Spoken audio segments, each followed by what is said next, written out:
이곳 미국 LA, 화마가 휩쓸고 간 이곳에는 시꺼멓게 재가 되어버린 잔재들만 남아 전 세계인들을 충격에 빠뜨리고 있습니다. 그런데 삶의 터전을 한순간에 잃어버린 모두가 절망만 느끼던 이곳에 한 줄기 빛이 된 영웅들이 나타났는데요. 모두들 그들의 행동을 본받아야 한다고 극찬을 금치 못했다고 합니다. 불과 사흘 만에 10만 장의 마스크와 구호 물품들을 준비해 나타난 한국에서 온 영웅들은 과연 그곳에서 무슨 일을 저지른 걸까요? 바로 알아보겠습니다. 안녕하세요. 저는 LA에서 활동하고 있는 MBC 뉴스의 간판 PD 에밀리 로버츠입니다. 제 인생은 도전의 연속이었어요. 하버드 저널리즘학과 졸업 후 혁신적인 뉴스 제작 방식으로 주목받으며 2015년 단순한 인턴에서 시작해 MBC 디지털 뉴스팀의 혁신 PD로 자리를 잡았습니다. 그리고 이민자 커뮤니티와 사회적 이슈를 다루는 기획들로 주목받았었죠. 2018년 LA 지역 이민자들의 삶을 다룬 다큐멘터리 시리즈로 방송, 라디오, 디지털 미디어 분야에서 가장 권위 있는 상 중 하나인 피바디 어워드를 수상했어요. 하지만 역설적이게도 그 과정에서 제 내면의 편견은 더욱 깊어졌습니다. 사실 저는 한국과 한국인들을 정말 혐오했어요. 그 이유는 이민자들의 삶을 조사하기 위해 자주 방문했던 차이나타운 상인들과의 일상적 대화가 제 무의식에 깊은 흔적을 남겼기 때문이었죠. 차이나타운에서 제가 들었던 한국에 대한 이야기들은 정말 충격적이었어요. 중국 상인들은 한국인들에 대해 끊임없이 부정적인 이야기를 했죠. 한국 상인들은 불공정하고 약속을 잘 지키지 않고 거래할 때 항상 트릭을 쓴다고 했어요. 특히 LA의 인근 상권에서 있었던 몇몇 갈등 사례들이 모두 한국인들 때문에 일어났다고 했죠. 그리고 한국인들은 문화적으로 저급하고 교양이 없어 자기들만 옳다고 생각한다고 했어요. 또 중국과의 역사적 갈등과 관련된 이야기들을 들어왔는데 중일 전쟁, 식민지 시대의 기억들이 섞여 한국인들에 대한 부정적인 인식이 더욱 강화됐어요. 특히 중국 상인들은 한국의 역사적 행위들을 끊임없이 언급하며 비난했죠. 이런 이야기들이 반복될수록 저의 편견은 점점 더 깊어졌어요. 전문 기자로서 객관성을 유지해야 한다는 것을 알면서도 무의식 중에 이런 이야기들을 진실로 받아들이게 되었죠. 저의 남자친구인 잭은 늘 제게 말했어요. 에밀리, 그건 편견일 뿐이야. 한민족을 일반화해서는 안 돼. 하지만 제 마음속 깊은 곳에 박힌 편견은 쉽게 흔들리지 않았습니다. 아시아계 혼혈로 자란 제 유년 시절은 미국 사회에서도 아시아계 커뮤니티에서도 완전히 속하지 못하는 느낌이었어요.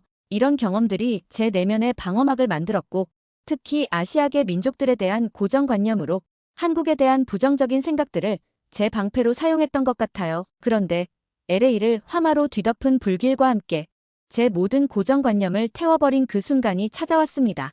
2025년 1월 LA 서부의 하늘은 비정상적으로 건조하고 위험했어요. 기상예보관들은 극심한 가뭄과 비정상적인 기후변화로 인한 화재 위험을 경고해왔지만 아무도 심각성을 몰랐던 거죠. 그리고 문제의 그날이 다가왔어요. 그날은 제가 MBC 뉴스 사무실에 도착했을 때 평소와 모든 것이 달랐죠. 긴급 브리핑 회의장은 긴장감으로 가득 찼어요. 캘리포니아 산림청에서 온 속보에 따르면 LA 서부 지역 산불이 놀라운 속도로 확산되고 있다고 했어요. 특히 이번 산불은 LA의 유명 연예인들과 배우들의 고급 주택가까지 덮치면서 할리우드 전체를 공포에 빠뜨렸어요. 비버리 힐스와 말리부 인근 지역의 수백만 달러짜리 유명 배우들의 저택들이 순식간에 불길에 휩싸였죠. 톰 행크스, 레오나르도 디카프리오, 젠다야 같은 할리우드 스타들의 고급 주택들이 이번 산불로 인해 피해를 입었어요. 일부 유명 배우들은 소셜미디어를 통해 자신들의 집이 불에 타고 있다는 긴급 영상을 생중계하기 바빴어요. 연예계 전체가 초유의 대규모 재난 상황에 휘말린 거죠. 이 대형 산불은 단순한 자연재해를 넘어 LA 전체의 존립을 위협하는 국가적 재난 상황이 되었고 저와 제 동료들의 얼굴에는 심각함이 가득했어요. 그런데 현장 카메라맨인 잭과 연락이 두절된 건 그 순간부터였어요. 그는 현장 취재를 위해 먼저 출발했는데 마지막 메시지는 곧 현장에 도착한다는 간단한 문자뿐이었어요. 그 이후로 휴대폰은 계속 연결되지 않았고 불안감이 제 가슴을 짓눌렀습니다. 현장으로 출발하기 전 저는 MBC 국장과 긴급 미팅을 가졌어요. 에밀리, 이건 일반적인 취재가 아니야. 극도로 주의해야 해. 그의 말에 고개를 끄덕였지만 제 마음속엔 오직 잭에 대한 걱정뿐이었죠. 차를 몰고 LA 서부 지역으로 향하는 내내 라디오에서는 끊임없이 산불 상황을 전해왔어요. 고속도로는 이미 대피하는 차량들로 혼잡했고 하늘은 짙은 주황색 연기로 뒤덮여 있었어요. 마치 전쟁터 같은 풍경이었죠. 현장에 가까워질수록 상황의 심각성이 더욱 실감났어요. 소방관들이 불을 진압하기 위해 사투를 벌이고 있었지만 불길은 마치 살아있는 생명체처럼 끊임없이 번져나갔어요. 바람에 날리는 재와 연기는 시야를 완전히 가렸고 호흡조차 힘들었습니다. 내비게이션은 계속 오작동했고 주변 통신도 마비되어 있었어요. 잭의 마지막 위치를 추적하려 했지만 거의 불가능했죠. 제 전문성과 객관성은 이 순간 모두 사라져버렸어요. 오직 연인에 대한 걱정뿐이었죠. 잭의 이름만 되뇌이며 휴대폰을 계속 들여다보며 중얼거렸어요. 주변은 아수라장이었고 불길은 끝없이 번져나가고 있었죠. 주변의 주택들은 순식간에 잿빛으로 변해갔고 사이렌 소리와 헬기 소음이 끊임없이 울려 퍼지고 있었어요. 저는 연기로 뒤덮인 도로를 따라 계속 전진했어요. 소방관들, 경찰들, 그리고 대피하는 시민들 사이를 뚫고 나아갔죠. 이 혼돈 속에서 저는 오직 한 가지 생각뿐이었어요. 잭을 찾아야 한다는 것이었죠. 현장에 도착했을 때 제 눈앞의 광경은 말 그대로 지옥이었어요. 연기와 불길이 하늘을 뒤덮어 대낮인데도 마치 황혼처럼 어두웠죠. 소방차의 사이렌 소리, 헬기의 굉음, 사람들의 비명이 뒤섞여 귀를 찢을 듯 했습니다. 특히 비버리 힐스 고급 주택가의 상황은 더욱 처참했어요. 수백만 달러짜리 호화로운 저택들이 불길에 휩싸여 있었고 연예인들의 값비싼 소장품들이 거리에 나뒹굴고 있었죠. 이런 혼돈 속에서 약탈의 움직임이 시작되었어요. 그때였어요. 누군가가 제 어깨를 세게 밀치고 지나가는 바람에 쓰러질 뻔했죠. 돌아보니 중국인으로 보이는 남성이 양팔에 물건을 한가득 안고 도망치고 있었어요. 톰 행크스의 저택에서 나온 값비싼 물건들이었죠. 약탈이 시작된 거예요. 믿지 못할 광경에 제 입에서 탄식이 흘러나왔어요. 위기 상황에서 약탈을 하다니 현장에서 목격한 중국인들의 모습은 정말 충격적이었어요. 그들은 단순히 식료품이나 생필품을 훔치는 게 아니었죠. 마치 계획된 것처럼 조직적으로 움직이며 귀중품을 노렸어요. 잭을 찾아 헤매는 동안 더 많은 약탈 장면을 목격했어요. 특히 비버리 힐스의 유명 배우들 저택에서는 더 충격적인 광경이 펼쳐졌습니다. 10명가량의 중국인들이 젠다야의 저택에서 보석과 명품 가방을 약탈하고 있었고 톰 행크스의 저택에서는 예술품을 훔쳐 나르는 모습도 보였어요. 레오나르도 디카프리오의 저택 앞에서는 더 놀라운 일이 벌어지고 있었죠. 한 무리의 중국인들이 고급 자동차를 훔치려 시도하고 있었어요. 재난 상황을 틈타 범죄를 저지르는 모습에 제 가슴이 무너져 내렸습니다. 매일 아침 커피를 마시며 정답게 대화를 나누던 차이나타운의 친절한 상인들의 모습은 온데간데 없었어요. 제가 알던 그들의 모습은 마치 허상처럼 느껴졌죠. 특히 매일 아침 만나던 리 아저씨를 약탈 현장에서 마주쳤을 때는 말문이 막혔어요. 제가 놀라서 리 아저씨의 이름을 부르자 그는 제 눈을 피하며 서둘러 도망가더군요. 그의 품에는 누군가의 소중한 물건들이 가득했어요. 평소 한국인들을 비난하던 그들의 말이 얼마나 위선적이었는지 깨달았어요. 실제 위기 상황에서 그들이 보여준 민낯은 충격 그 자체였습니다. CNN 방송 차량을 발견하고 달려갔지만 잭은 없었어요. 동료들은 그가 대피소로 이송됐다는 소식을 전해주었죠. 그 순간 제 심장이 멎는 것 같았어요. 대피소로 향하는 길은 더욱 처참했습니다. 화염에 휩싸인 건물들, 도로 위에 버려진 차들, 필사적으로 대피하는 사람들. 할리우드의 화려함은 온데간데 없이 사라졌죠. 소방관들은 불길과 싸우고 있었지만 강한 바람 때문에 진화는 쉽지 않아 보였어요. 레오나르도 디카프리오의 저택 근처에서는 폭발음까지 들렸죠. 아마도 가스관이 터진 것 같았어요. 체육관으로 변한 대피소에 도착했을 때 저는 거의 울음을 터뜨릴 뻔했어요. 수많은 사람들이 바닥에 앉아 있었고 공포와 불안이 가득한 표정이었죠. 그리고 마침내 잭을 발견했습니다. 머리에 붕대를 감은 채 담요를 덮고 있었어요. 제 시선과 마주친 그가 약하게 미소 지었죠. 저는 울컥하는 감정을 참으며 그에게 달려갔습니다. 그의 옆에는 한국인 모자가 있었고 그들은 잭을 돌보고 있었죠. 이런 혼돈 속에서도 낯선 이를 돕는 모습에 제 마음이 뭉클해졌어요. 대피소에서 만난 한국인 어머니와 아들은 마치 천사 같았고 잭을 돌보는 그들의 따뜻한 모습에서 제가 알던 한국인의 이미지가 완전히 깨지는 순간이었죠. 한국인 어머니는 제가 괜찮은지를 물으며 따뜻한 음식을 건네주었어요. 그녀의 이름은 김미숙 씨였죠. 그리고 그녀의 아들 재민 씨는 이미 다른 피해자들을 돕기 위해 현장으로 다시 뛰어들었다고 했어요. 김미숙 씨가 건네준 따뜻한 국물은 마치 어머니의 손맛 같았어요. 이럴 때일수록 따뜻한 음식이 필요해요. 체력을 잃으면 안 되니까요. 그녀의 말 한마디 한마디가 따뜻했던 음식처럼 따뜻한 위로가 되었어요. 조금씩 감정을 추스르고 대피소의 상황을 둘러보았는데 제 눈앞에 펼쳐진 건 또다시 믿을 수 없는 상황들이었죠. 바로 LA 한인회의 체계적인 대응이었어요. 한인회의 재난 대응은 마치 군대처럼 체계적이었어요. 그들은 크게 5개의 팀으로 나뉘어 움직였죠. 의료지원팀, 구호물품팀, 통역팀, 수색지원팀, 그리고 임시주거지원팀이었어요.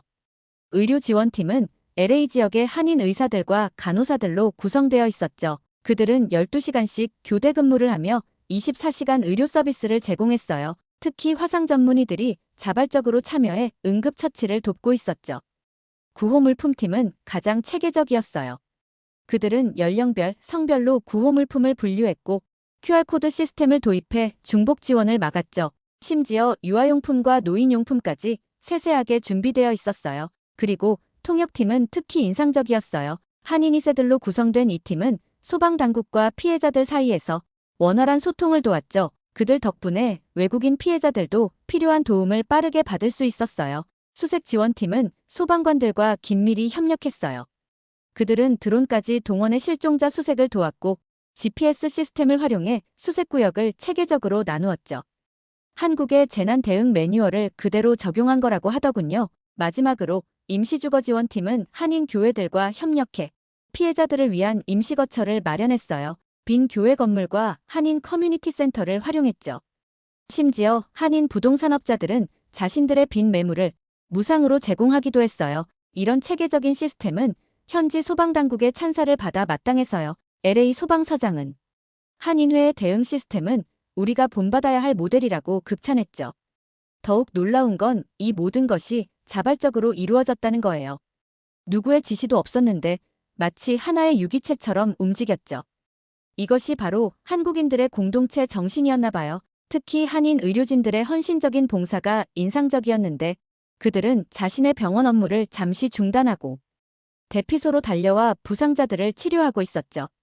번갈아가며 24시간 의료 지원을 이어가는 모습은 감동 그 자체였어요. 한인회 회장님은 모든 한국인은 수많은 재난을 겪으며 이런 상황을 대비해왔다고 했어요. 세월호 참사, 대구 지하철 참사처럼 그때의 가슴 아픈 일에서 느낀 교훈을 잊지 않았다고 말이죠. 한인회 청년들의 활약도 대단했어요. 그들은 위험을 무릅쓰고 화재 현장에서 실종자 수색을 돕고 있었죠. 소방관들과 협력하여 각 구역을 나누고 체계적으로 수색하는 모습이 인상적이었어요. 이런 모습은 중국인들의 약탈 행위와 너무나 대조적이었죠. 한쪽에서는 이재민들의 물건을 훔쳐 달아나는데 다른 한쪽에서는 자신의 것을 나누며 돕고 있었어요. 특히 연예인들의 저택가에서 벌어진 중국인들의 조직적인 약탈과 한인회의 구호 활동은 극명한 대비를 이루었죠. 우리와 조금 떨어진 곳에서 김미숙 씨가 떨고 있는 노인분께 담요를 덮어주는 모습을 보며 제 눈에서 참을 수 없이 눈물이 흘렀어요. 그들은 마치 날개 없는 천사 같았죠. 심지어 한인 식당들은 자발적으로 대피소에 도시락을 제공하기 시작했고 한인 교회들은 구호물품 모으기에 앞장섰어요. 제가 알던 한국인에 대한 모든 편견이 이 순간 무너져 내렸어요. 차이나타운에서 들었던 이야기들은 모두 거짓이었죠. 위기의 순간에 빛나는 참된 인간성을 보여준 한국인들. 제 눈앞에 보이는 이 모습이 바로 진정한 한국인의 모습이었어요. 이웃을 위해 헌신하는 모습, 체계적으로 대응하는 모습, 그리고 무엇보다 따뜻한 인간미. 그들의 모습들은 오만과 편견으로 가득했던 저의 지난 날을 꾸짖는 인생의 중요한 순간이 되었죠. 그 일이 있은 후로 저는 한국의 재난 대응 시스템을 취재하게 되었고 취재를 진행할수록 한국이라는 나라에 깊은 감명을 받았어요. 한국의 현재 시스템은 수많은 아픔과 교훈을 통해 만들어졌단 거였죠. 2003년 대구 지하철 참사는 한국의 재난 대응 시스템의 큰 전환점이었어요. 192명의 사망자를 낸 이 비극적인 사고 이후 한국은 지하철 안전 시스템을 완전히 재구축했죠. 모든 지하철역에 스프링클러와 방화문이 설치되었고 지하철 내부 마감재도 불연제로 교체되었어요. 2014년 세월호 참사는 더 큰 충격이었죠.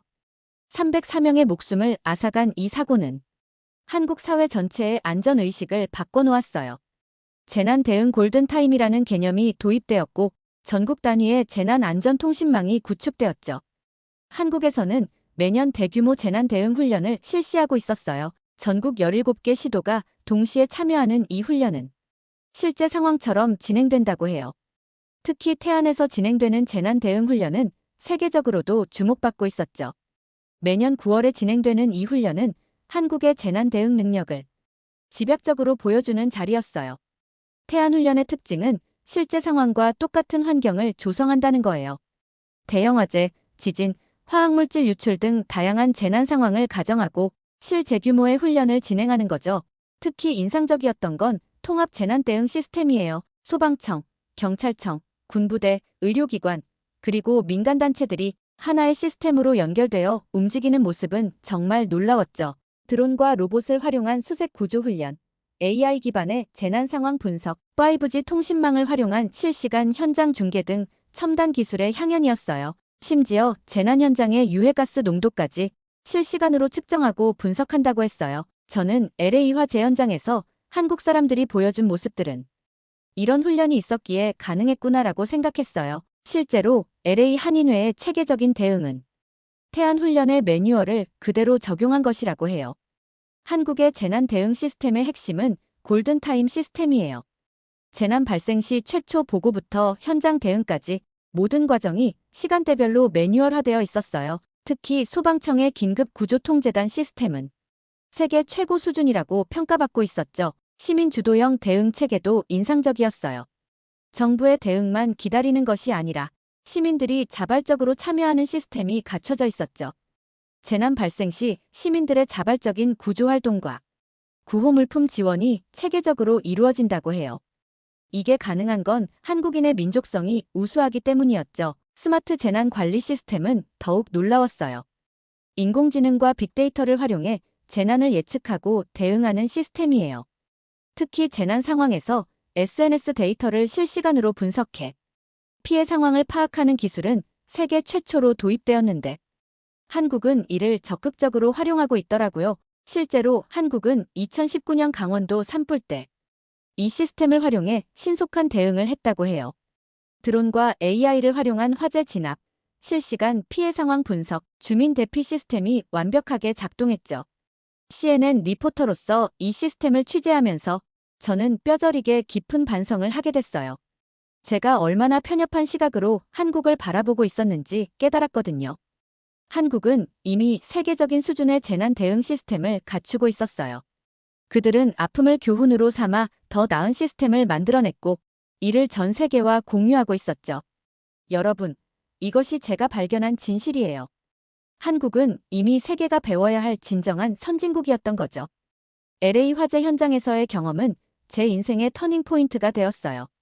방송사 최고의 저널리스트라는 명성에 걸맞지 않게 그동안 제가 얼마나 편협한 시각으로 그들을 바라보았는지, 진정한 위기 상황에서 빛나는 그들의 인간성이 저를 다시 태어나게 해주었어요. 그리고 여전히 잊을 수 없는 건 제 연인의 목숨을 구해준 김미숙 씨와 재민 씨였어요. 혼란스러운 상황 속에서 중국인들에게 발표 의식을 잃어가던 잭을 발견하고 작은 체구임에도 불구하고 그를 부축해 대피소까지 데려와준 영웅들이었죠. 당연한 일을 했을 뿐이라던 김미숙 씨의 겸손한 말씀을 떠올리면 아직도 감사함에 눈물이 흐르곤 해요. 그들이 없었다면, 잭을 영영 볼 수 없게 되었다면 제 인생은 어떻게 되었을까요? 이번 취재를 통해 작성된 기사는 CNN의 헤드라인을 장식했어요. 그리고 제가 쓴 기사는 전 세계의 주목을 받았죠.